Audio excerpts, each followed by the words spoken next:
আপনি কোথায় যাবেন? যাওয়ার জায়গা নেই। এই শহরে কোথায় থাকবেন? এটা ঠিক না করে এই শহরে চলে আসলেন? আসছিলাম কিন্তু তারা রাখে নাই। কে সে? আমার কাকা। ও আচ্ছা, এখন কোথায় যাবেন? জানি না, রাস্তায় এভাবে হাঁটতে থাকবো, আবার কিছু মানুষ এসে ঝাঁপিয়ে পড়বে। বলে আওয়াজ করে কান্না করে দেয়। আপনি কিছু মনে না করলে আমার বাসায় যেতে পারেন। আপনার মা বাবা কিছু বলবে না? আমার মা বাবা নেই। সরি। আরে সমস্যা নেই, আসতে পারেন আমার সাথে। কিন্তু আপনি আমাকে নিয়ে ভয় পাবেন না, আমি ওদের মতো না। আর যদি এমন ভাবেন তাহলে আসার দরকার নেই। বলেই শুভ সামনে হাঁটতে থাকে। তখন দেখে মেয়েটি শুভর পেছন পেছন হাঁটতে থাকে। মেয়েটিকে নিয়ে বাসায় যাওয়ার পরে এবার কি আপনার নামটা জানতে পারি? মুক্তা। ও আপনার নাম কি? শুভ। ও আপনার মা বাবা কোথায়? মা আছে কিন্তু বাবা নাই। ও হ্যাঁ। আচ্ছা, এগুলো খেয়ে নিন। খাবো না। কেন? এমনি। সারা জীবন কি না খেয়ে থাকতে পারবেন? মুক্তা তখন চুপ হয়ে আছে। খেয়ে নিন। মুক্তা তখন ভেজা চোখগুলো ওড়না দিয়ে মুছে খেয়ে নেয়। খাবার খাওয়ার পরে আপনি এখন কি করবেন ভাবছেন? জানি না। পড়ালেখা করেছেন? হ্যাঁ, কতটুকু? ইন্টার পরীক্ষা দিছি। ও আচ্ছা, আমি দেখব কোনো চাকরি জোগাড় হয় কিনা। ওকে। আপনি কেন শুয়ে পড়েন, আমি সোফায় ঘুমাবো। বলে একটা কম্বল নিয়ে সোফায় শুয়ে পড়ে। সকালে শুভ ওঠার আগে মুক্তা উঠে বসে আছে। শুভ উঠে রান্না করতে যাবে এমন সময় মুক্তা শুভর কাছে গিয়ে বলে, আমি রান্না করতে পারি। আপনার মন খারাপ, এখন শুয়ে থাকুন। আমরা গরিব, এমন কিছু ঘটতেই পারে বলে মুক্তা আবার চোখের পানি ছেড়ে দেয়। আমি বলছি না আমার সামনে কান্না না করতে। মুক্তা ভেজা চোখে শুভর দিকে ড্যাব ড্যাব করে তাকিয়ে থাকে। এখন যাও। না, আমি কান্না করব। বলেই শুভকে ধাক্কা দিয়ে সরিয়ে চুলার দিকে গিয়ে দাঁড়ায়। শুভ তখন মুক্তার পেছনে দাঁড়িয়ে দাঁড়িয়ে রান্না করা দেখছে। রান্না শেষে নাস্তা করে শুভ কাজের জন্য বের হবে এমন সময় মুক্তার সামনে গিয়ে দাঁড়ায়। কিছু বলবেন? আবার কখন আসবেন? রাতের 10টা-11টায়। এত রাত কেন? কাজ করি তাই। কিসের কাজ? Motor mechanic. ও, সাবধানে করিয়েন। ওকে, আপনিও সাবধানে থাকবেন, দরজা লাগিয়ে রাখবেন। আচ্ছা। যদি বোরিং ফিল করেন তাহলে টিভি লাগিয়ে কিছু দেখবেন। আচ্ছা। শুভ এসব বলে বেরিয়ে যায়। শুভ বেরিয়ে যাওয়ার পরে মুক্তা মনে মনে বলে, ছেলেটা অনেক পরিশ্রমী আর অনেক ভালো। বিকালের দিকে মুক্তা রান্নাঘরে শুয়ে থাকে। 10টার দিকে শুভ আসে। শুভ আসার পরে রান্না করতে গিয়ে দেখে সব কিছু রান্না করে টেবিলে সাজিয়ে রাখছে। তুমি এসব রান্না করতে গেলে কেন?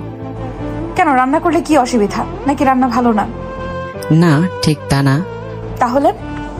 আচ্ছা, খেয়েছেন? না, আপনার জন্য বসে আছি। কাল থেকে আর এমন করবেন না, খেয়ে নেবেন। একা একা খেতে ভালো লাগে না। বলেই মুক্তা শুভকে প্লেটে ভাত দিয়ে দেয়। দুজন খাওয়া দাওয়া করার পরে শুভ সোফায় ঘুমাতে যায় এমন সময়। এই কোথায় যাচ্ছেন? সোফায় ঘুমাবো। এখানে ঘুমালে সমস্যা কি? কিছু না। তাহলে মাঝখানে একটা বালিশ দিয়ে শুয়ে পড়েন। তখন মাঝখানে একটা বালিশ দিয়ে শুয়ে পড়ে। সকালে ঘুম থেকে ওঠার পরে দেখে শুভর হাত মুক্তার তলপেটে। মুক্তার তখন ঘুম ভাঙে। তখন খেয়াল করে দেখে শুভর এক হাত তার তলপেটে আর মুক্তার উপর হয়ে এক পা শুভর শরীরে রাখা। মুক্তার তখন কেমন যেন অদ্ভুত ভালো লাগছিল। মুক্তা তখন শুভর হাতে হাত ধরে হাতটা তার তলপেট থেকে নামিয়ে দিয়ে বিছানা ছেড়ে ওঠে। মুক্তা ঘুম থেকে উঠে ব্রাশ করে নাস্তা রেডি করে আয়নার সামনে বসে বসে সাজছে। শুভর তখন ঘুম ভাঙে। শুভ তখন চোখ মেলে তাকিয়ে দেখে যেন একটা পরী তার রুমের আয়নার সামনে বসে আছে। এভাবে কতক্ষণ তাকিয়ে থাকার পরে, এভাবে কি দেখছেন? না, কিছু না। এখন উঠে ফ্রেশ হয়ে আসুন। শুভ তখন বিছানা ছেড়ে নাস্তা করে তার কাজে যায়। রাতের দিকে শুভ আসার পরে খাবার খেয়ে শুয়ে পড়েন। একটু পর খাবো। আপনি খেয়েছেন? না। কেন? আপনার জন্য অপেক্ষা করতেছি। খেয়ে নিন। আগে আপনাকে খাওয়াবো, তারপর আমি খাবো। শুভ তখন মুক্তাকে সাথে করে নিয়ে টেবিলে বসে দুজনে খাওয়া দাওয়া করার পরে বিছানায় শুয়ে শুয়ে গল্প করতে করতে ঘুমিয়ে যায়। শুভ মাঝ রাতে সজাগ হওয়ার পর দেখে মুক্তাকে সে কোলবালিশের মতো জড়িয়ে ধরে শুয়ে আছে। শুভ তখন সাথে সাথে নিজেকে ছাড়িয়ে নেয়। শুভ তখন মুক্তাকে খেয়াল করে দেখে সে অঘরে ঘুমোচ্ছে। ঘুমের মধ্যে কাউকে এত সুন্দর লাগে সে জানতো না। শুভ এসব ভেবে অপর পাশ হয়ে শুয়ে পড়ে। প্রতিদিনের মতো নাস্তা রেডি করার পরে মুক্তা শুভকে ডেকে ঘুম থেকে ওঠায়। শুভ নাস্তা করে সে তার কাজের উদ্দেশ্যে বের হয়ে যায়। রাতে 12:30 বেজে গেছে, শুভ এখনো আসছে না। মুক্তার খুব ভয় আর চিন্তা হচ্ছে। রাত 1টার সময় দরজায় নক করার পরে মুক্তা দৌড়ে এসে দরজা খুলে দেখে শুভ হাতে ব্যান্ডেজ করা। হাতে কি হয়েছে? কেটে গেছে। কিভাবে? গাড়ি ধাক্কা লেগেছিল। সাবধানে থাকতে পারেন না? সাবধানে ছিলাম। সাবধানে থাকলে এসব কিভাবে হলো? গাড়ি ড্রাইভারের চোখে হয়তো ঘুম এসে পড়েছে। মুক্তা তখন শুভকে 2 হাত দিয়ে ধরে বিছানায় বসায়। বিছানায় বসানোর পরে একটা ভেজা গামছা দিয়ে শুভর সারা শরীর মুছে দিচ্ছে। শুভর কাছে মনে হচ্ছে যেন এটা তার বউ। হয়েছে তো, আর মুছতে হবে না। এখানে বসেন, আমি খাবার নিয়ে আসছি। খেতে মন চাইছে না। না খেলে ওষুধ কিভাবে খাবেন? শুভ চুপ হয়ে থাকে। মুক্তা তখন প্লেটে সবকিছু নিয়ে এসে নিজের হাতে মেখে শুভকে খাইয়ে দিচ্ছে। শুভ প্রথম না করছিল, কিন্তু এখন মনে চাইছে শুধু আজকের জন্য না, সারা জীবনের জন্য মুক্তার হাতে খেতে। শুভকে খাইয়ে দেওয়ার পরে মুক্তাও খেয়ে শুভকে সাথে করে নিয়ে শুয়ে পড়ে। এভাবে কয়েকদিন চলার পরে একদিন শুভ মুক্তাকে বলে, আমার সাথে এক জায়গায় যেতে পারবেন? কোথায়? একটা বিয়ের অনুষ্ঠানে। আমি যাব কেন? ওরা বলছিল যেন তোমাকে নিয়ে যাই। আমি যে আপনার সাথে থাকি এটা কি ওরা সবাই জানে? হ্যাঁ। মুক্তা তখন শুভর দিকে রাগি চোখে তাকায়। কি হয়েছে? কিছু না বলেই মুক্তা রান্নাঘরের দিকে যেতে থাকে। এমন সময় শুভ একটু জোরে বলে, কালকে দুপুরের দিকে সময় মতো রেডি হয়ে নেন। বলেই শুভ কাজে চলে যায়। দুপুরের দিকে শুভ বাসায় এসে দেখে মুক্তা শাড়ি পরে সেজে বসে আছে। নীল শাড়িতে মুক্তাকে একদম অপসরীর মতো লাগছিল। এভাবে তাকিয়ে আছেন কেন? না, এমনি। ও, ওখানে গিয়ে আমাকে তুমি করে বলতে হবে। কেন? তুমি করে বলবা? আচ্ছা। বিয়েতে যাওয়ার পরে শুভর ফ্রেন্ড এসে ভাবি কেমন আছেন? মুক্তাকে ভাবি বলে ডাকার পরে মুক্তা শুভর দিকে তাকায়। শুভ তখন অন্যদিকে চেয়ে থাকে। হ্যাঁ ভালো, আপনি কেমন আছেন? হ্যাঁ ভালো। শুভর বন্ধু শুভ আর মুক্তাকে একটা রুমে নিয়ে যায়। রুমে নিয়ে যাওয়ার পরে শুভ, ভাবিকে নিয়ে এখানে বসে গল্প কর। বলেই শুভর বন্ধু শুভ আর মুক্তাকে রুমে রেখে চলে যায়। এই, আমি আপনার কি হই? শুভ তখন চুপ হয়ে আছে। কথা বলেন না কেন? কি কি বলবো? আমার পরিচয় ওদের কাছে কি বলছেন? এখন চুপ করো প্লিজ। না না, আগে বলেন। বাসায় গিয়ে বলবো। না, এখন বলতে হবে, না হলে আমি কিচ্ছু খাবো না। বলেই ঠোঁট বাঁকিয়ে অন্যদিকে চেয়ে থাকে। ওরা সবাই জানে তুমি আমার বউ। মানে? হ্যাঁ।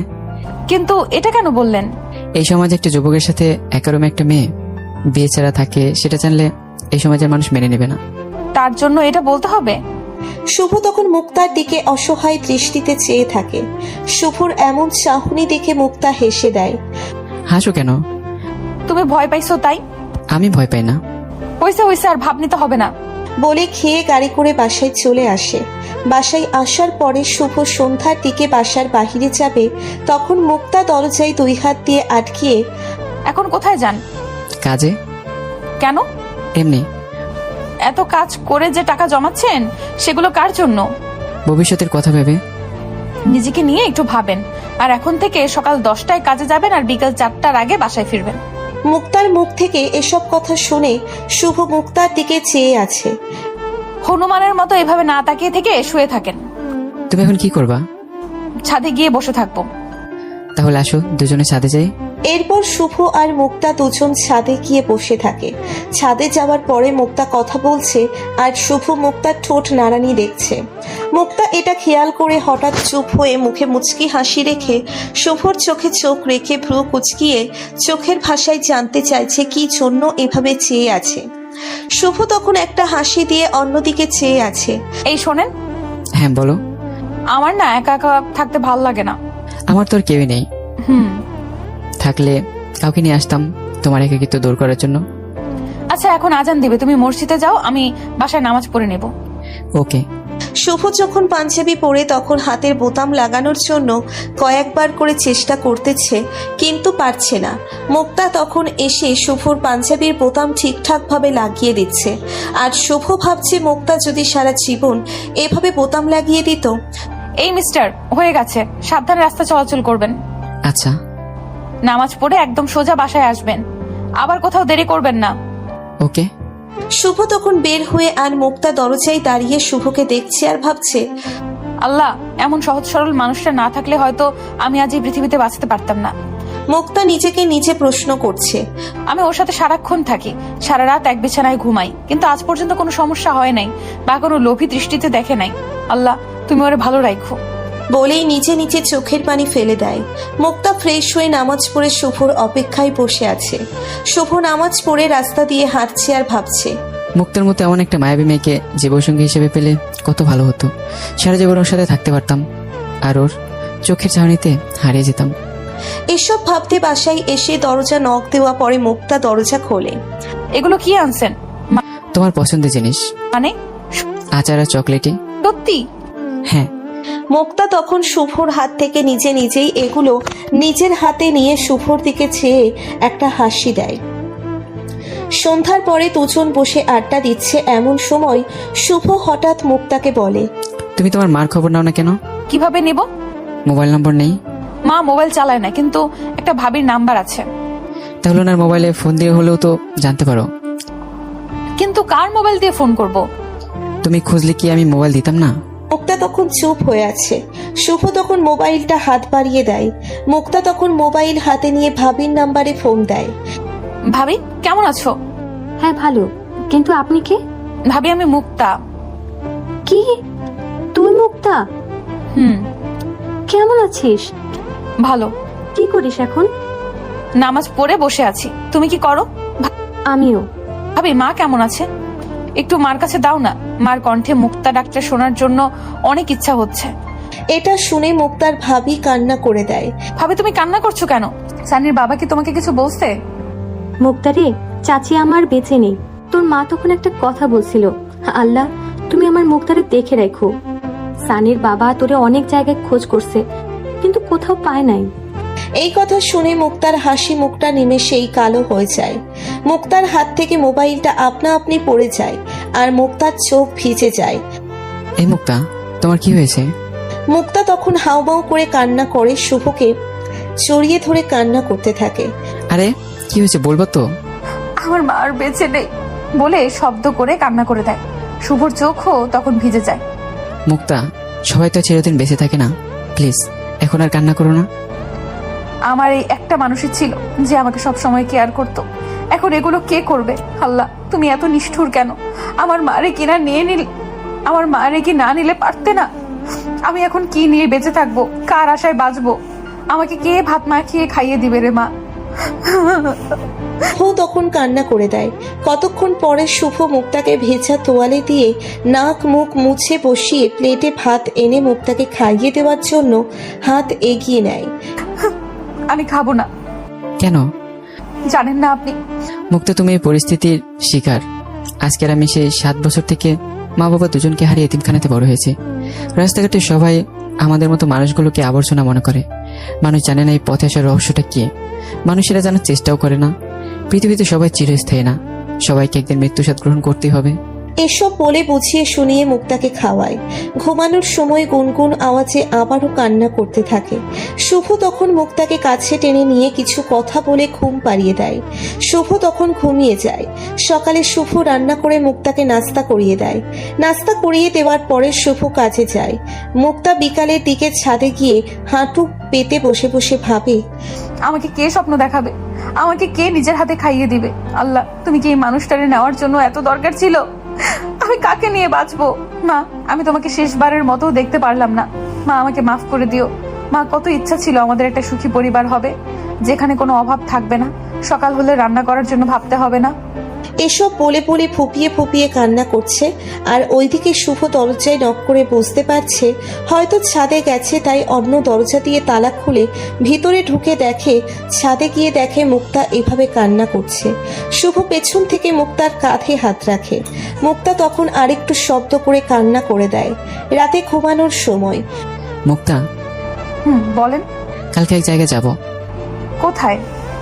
তুমি একদিন বলেছো না বড় নদীতে হাঁটতে ভালো লাগে আর বড় বড় ঢেউ দেখতে ভালো লাগে? হ্যাঁ। কালকে সকালে আমরা কক্সবাজারে যাব। আমার মন ভালো নেই। সেখানে গেলে মন ভালো হয়ে যাবে। না গেলে হয় না? আমি গাড়ি ঠিক করে আসছি, কালকে বাসার কাছে এসে থাকবে। আচ্ছা। যাওয়ার সময় কিন্তু নীল শাড়িটা পরবা। ওকে। সকাল হওয়ার পরে মুক্তা পেটিকোট পরে শাড়ি হাতে নিয়ে দাঁড়িয়ে আছে। শুভ রুমে এসে এসব দেখে বলে, শাড়ি পরতে পারো না? না, আর কোনোদিন শাড়ি পরোনি? মা পরায় দিছে বলে অস্ফুট স্বরে চোখের পানি ফেলে দেয়। হ্যাঁ। শুভ তখন হাতের বৃদ্ধ আঙ্গুল দিয়ে চোখের পানি মুছে দিল। শাড়িটা এখানে দাও। মুক্তা তখন হাত বাড়িয়ে শাড়িটা দেয়। শুভ তখন মুক্তাকে শাড়ি পরিয়ে দেয়। এই কান্না করবো না বলে দিলাম। মুক্তা তখন শুভর দিকে ড্যাব ড্যাব করে তাকিয়ে থাকে। সবকিছু নিয়েছো? তাহলে চলো। আপনার পাঞ্জাবির বোতাম লাগানো হয় নাই। তোমার জন্য রাখছি। মানে?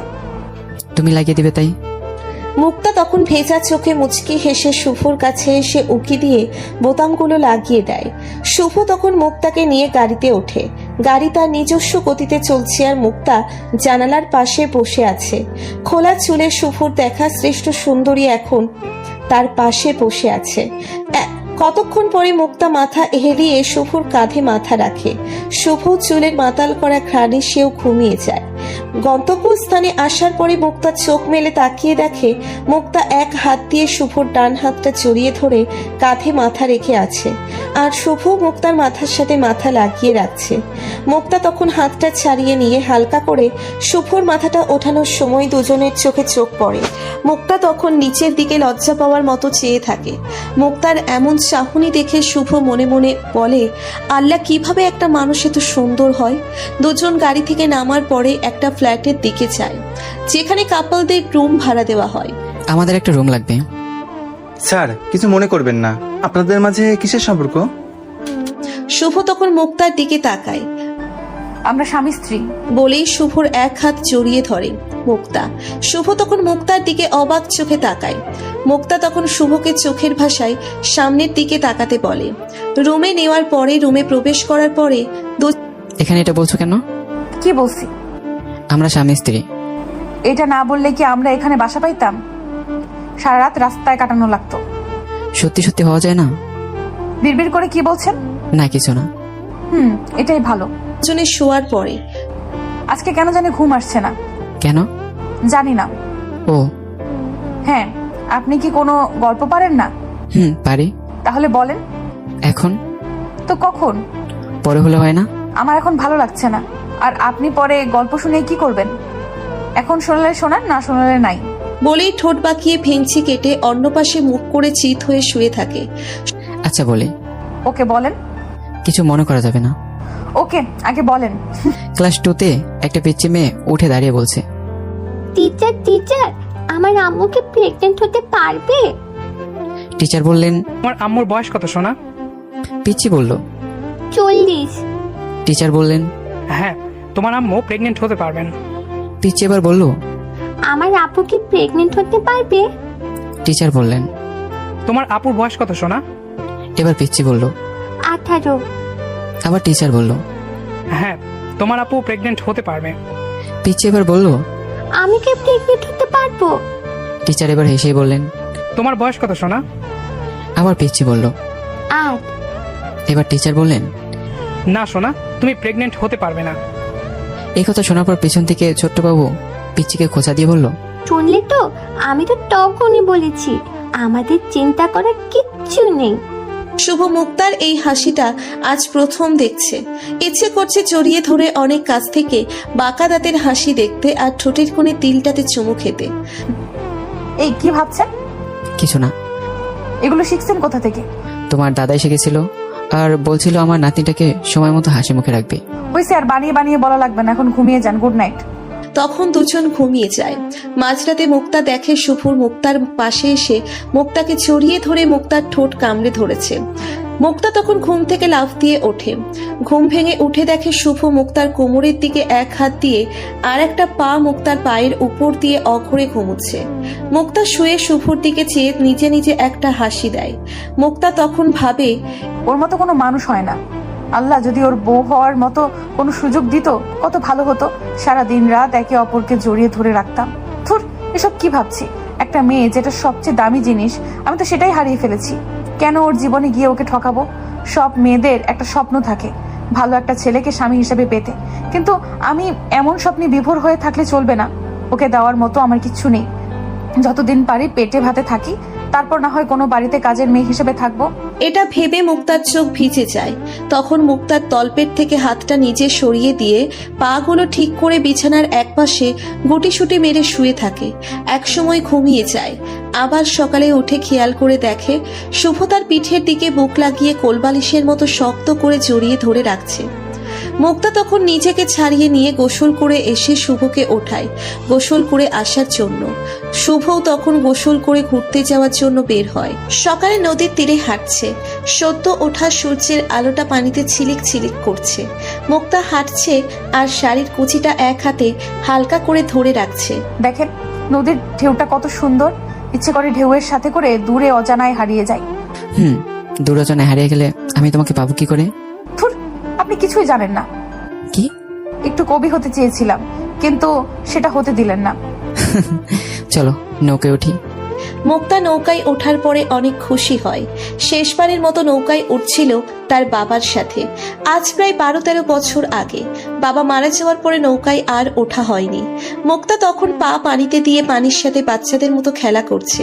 শুভ মুক্তার হাসি মুখটা দেখতে পেরে অনেক খুশি। শুভর ইচ্ছে ছিল আপাতত সব কষ্ট ভুলিয়ে দিয়ে মন ভালো করে দেওয়ার। শুভর কাছে মনে হচ্ছে সেটা শুভ পেরেছে। দুজন দুপুরের দিকে রুমে আসে। রুমে আসার কতক্ষণ পরে ওয়াশরুমে গিয়ে দেখে দুজনে দুপুরের দিকে রুমে আসে। রুমে আসার পরে মুক্তা ওয়াশরুমে যায়। শুভ তখন বাহির থেকে গিয়ে খাবার কিনে নিয়ে আসে। বাহির থেকে এসে কোনো দিকে না তাকিয়ে ওয়াশরুমে গিয়ে চোখ কপালে উঠে যায়। শুভ সাথে সাথে দুহাত দিয়ে চোখ ঢেকে ফেলে। মুক্তা ততক্ষণে নিজেকে সামলে নেয়। মুক্তা গোসল সেরে বের হয়। ওয়াশরুমে প্রবেশ করতে হলে সব সময় সাবধানে প্রবেশ করতে হয়। ওয়াশরুমের দরজা তো হালকা একটু খোলা ছিল, তাই মনে করেছি কেউ নেই। দরজার মধ্যে ছিটকানি নেই, তাই ভেতর থেকে দরজা দেওয়া যায় না। So sorry. সরি বললে কি হবে? যা দেখার সব তো দেখেই নিছেন। না না, আমি কিছু দেখিনি। খুব খিদা লাগছে, খাবার খাবো। তুমি খেয়ে নাও, আমি গোসল করে এসে খেয়ে নেবো। আপনি গোসল করে আসার পরে দুজনে একসাথে খাবো। তুমি খেয়ে নাও। না। ওকে, 5 মিনিট ওয়েট করো। বলেই শুভ ওয়াশরুমে ঢুকে যায়। গোসল শেষে খাবার খেয়ে দুজনে ঘুমায়। সন্ধ্যার দিকে দুজনে বের হয়। দুজনে ল্যাম্পপোস্টের আলোতে হাঁটছে। মুক্তা একসময় একটা ইটের সাথে পা লেগে রাস্তায় পড়ে যায়। শুভ তখন মুক্তাকে উঠিয়ে দেখে মুক্তার পায়ের নখের কোণা দিয়ে রক্ত বের হচ্ছে। মুক্তা ব্যথায় কান্না করে দেয়। শুভ তখন মুক্তাকে পাঁচ কোলে করে নিয়ে রিকশায় উঠে রুমে আসে। রুমে আসার পরে শুভ মুক্তার পাটা শুভর হাঁটুর উপরে রেখে একটা বরফের টুকরো দিয়ে পায়ে লাগিয়ে দেয়। বরফ লাগানোর পরে একটা মেডিসিন দিয়ে দেয়। শুভ তখন মুক্তাকে শুইয়ে দিয়ে বাহিরে যায় ঔষধ আনার জন্য। মুক্তা তখন মনে মনে ভাবে, এই মানুষটা না থাকলে আমি মুক্তা হয়তো এখানে থাকতাম না। আমি তো ওর কেউ না, তাও আমাকে এত কেয়ার করে। আর ওর নিজের বউকে না জানি কেমন কেয়ার করে। ওর বউ যে হবে তার কপাল অনেক ভালো। শুভ আসার পরে শুভ নিজ হাতে মুক্তাকে খাইয়ে দেয়। তারপরে শুভ খেয়ে ঘুমিয়ে পড়ে। মাঝরাতে মুক্তার ঘুম ভেঙে যায়। মুক্তার চোখ মেলে তাকিয়ে দেখে শুভ একটা হাত মুক্তার নাভির উপরে রাখছে। মুক্তার তখন অনেক ইচ্ছে হইতাছে শুভকে জড়িয়ে ধরে শুভর লোমশোয়ালা বুকে মাথা রেখে ঘুমাতে। তখন শুভর মোবাইলে একটা ফোন আসে। শুভ ঘুমাচ্ছে, আমি শুভর বউ। মুক্তা তখন চুপ মেরে থাকে। ভাবি কেমন আছেন? ভালো, আপনি? হ্যাঁ ভালো। আচ্ছা সকালে ফোন দিয়েন বলে আবার ঘুমিয়ে যায়। মুক্তা সকালে বিছানা ছেড়ে উঠতে যাবে এমন সময় শুভ মুক্তার হাত ধরে। মুক্তা তখন শুভর দিকে তাকিয়ে বলে, কিছু বলবেন? কি বলবেন বলেন। না থাকে, আজকে না। আরে বলেন। বললে রাগ করতে পারো। কি এমন কথা যে বললে রাগ করব? আচ্ছা, আমি যদি তোমাকে বিয়ে করতে বলি তুমি করবা? কি বলছেন? স্পষ্ট করে বলেন। আমি তোমাকে বিয়ে করতে চাই। করুন না নাকি? করো না মনে হয়? জানি না। এতদিনে চলাফেরাতে কি ও মনে হয় না যে আমি তোমার জন্য পারফেক্ট? তাহলে করো না বলছো কেন? আমি আপনাকে বিয়ে করতে পারবো না। কেন? আপনি আমাকে বিয়ে করলে ঠকবেন। মানে? একটা মেয়ের সবচেয়ে মূল্যবান সম্পদ হলো ইজ্জত, যেটা আমার নেই। এটা একটা দুর্ঘটনা। কয়েকদিন পর আপনি এটা বলে কথা দেখাবেন। আমাকে এতদিনে এতটুকু জেনেছো? মুক্তা তখন চুপ হয়ে থাকে। মুক্তা, আমি তোমাকে ভালোবাসি, তোমার শরীরকে নয়। আমি তোমার হাসিটাকে নিয়ে বাঁচতে চাই, তোমার দেহ নিয়ে নয়। সারা জীবন তুমি নামক মানুষটার সাথে জীবন কাটাতে চাই। মুক্তা তখন অস্ফুট শব্দে কান্না করে দেয়। কান্না করছো কেন? কেউ আমাকে এত ভালোবাসে তাই খুশিতে কান্না চলে আসছে। বলে মুক্তা শুভকে জড়িয়ে ধরে কান্না করতে থাকে। শুভ তখন মুক্তাকে ওয়াশরুমে নিয়ে ফ্রেশ করিয়ে বাহিরে বের হয়। এই নদীর দিকে যাব, প্লিজ চলেন। চলো, কিন্তু এরপর থেকে সবসময় তুমি করে বলতে হবে। কেন? আমার কাছে আপনি কেমন জানি লাগে, তা যদি আবার প্রিয় মানুষের মুখ থেকে আপনি ডাক শুনি তখন কেমন জানি আরো লাগে। হয়েছে, কেমন জানি লাগতে হবে না, বললেই পারেন। আপনি বললে খারাপ লাগে। আবার আপনি? চলো। বলেই শুভর হাত জড়িয়ে ধরে শরীরের সাথে শরীর লাগিয়ে লাগিয়ে হাঁটতে থাকে। পরন্ত বিকালের সবার আগে গল্প করতে গল্পগুলো ভালোবাসার পেজে লাইক করুন।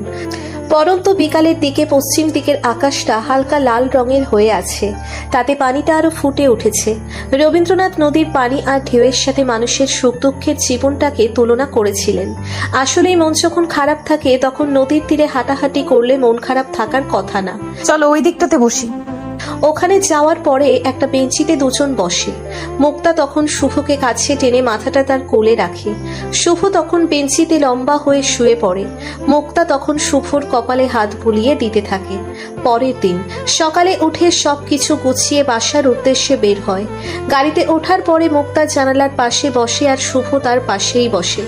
গাড়ি তার আপন গতিতে চলছে আর মুক্তার অবাধ্য চুলগুলো উড়ে এসে শুভর পুরো মুখ ঢেকে দেয়। কতক্ষণ পরে মুক্তা শুভর কাঁধে এক হাত দিয়ে বুকে মাথা রাখে। শুভ তখন মুক্তাকে জড়িয়ে ধরে। এভাবে পুরো রাস্তা আসার পরে শুভ মুক্তাকে ঘুম থেকে জাগিয়ে সব কিছু বের করে গাড়িকে বিদায় করে শুভ মুক্তাকে পাঁচ কোলে করে নিয়ে নেয়। আরে আরে, করছো কি? কোলে কোথায় কি করছি? নিলা কেন? তুমি ঘুম থেকে এখন উঠছো, তাই সাথে সাথে হাঁটতে সমস্যা হতে পারে, এই জন্য কোলে নিয়ে নিলাম। মুক্তা তখন শুভর গলা জড়িয়ে শুভর ঠোঁটে চুমু দেয়। শুভ হাঁটার মাঝে কপালে একটা চুমু দিয়ে রুমে নিয়ে সোফায় বসিয়ে বাহির থেকে সবকিছু নিয়ে দুজনে গোসল করার পরে খেয়ে দুজন ক্লান্ত শরীর নিয়ে শুয়ে পড়ে। বিছানায় শোয়ার পরে শুভ মুক্তাকে শক্ত করে জড়িয়ে ধরে। এই ছাড়ো। কেন? আজকে এইভাবে ঘুমানো যাবে না। কেন? তা তো নিজেই জানো। বলেই মুচকি হাসি দেয়। শুভ তখন মন খারাপ করে অন্যদিকে মুখ করে শুয়ে পড়ে। মুক্তা তখন পাশ থেকে উঠে জড়িয়ে ধরে। আমার কলিজাটা কি রাগ করছে? না। তাহলে এভাবে শুয়েছো কেন? এমনি। এদিকে চাও। কেন? আমি তোমার বুকে মাথা রাখবো। শুভ তখন মুক্তাকে জড়িয়ে বুকে নিয়ে নেয়। যে বেশি কিছু যেন না হয়। ওকে। বলেই দুজনে গল্প করতে করতে ঘুমিয়ে পড়ে। সকালে উঠে ফ্রেশ হয়ে নাস্তা করার পরে দুজনে কাজী অফিসে যায়। কাজী অফিসে গিয়ে বিয়ে সম্পন্ন হওয়ার পরে দুজনে গাড়ি করে বাসায় আসার পরে দুপুরে খাবার খেয়ে শুতে যাবে এমন সময় শুভ মুক্তাকে ডাক দেয়।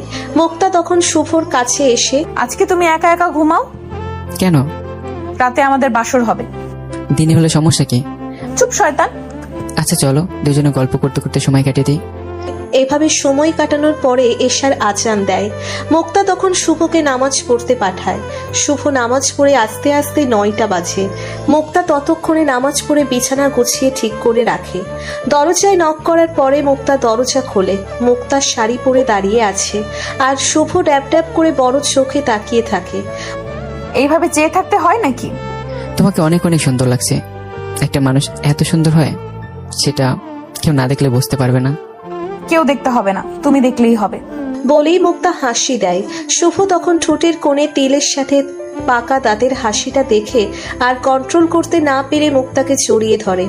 মুক্তাও শুভকে জড়িয়ে ধরে। শুভ মুক্তাকে পাঁচ কোলে করে নিয়ে বিছানায় নিয়ে ফেলানোর পরে মুক্তা শুভর পাঞ্জাবির কলার ধরে ঠোঁটের সাথে ঠোঁট মিলিয়ে নেয়।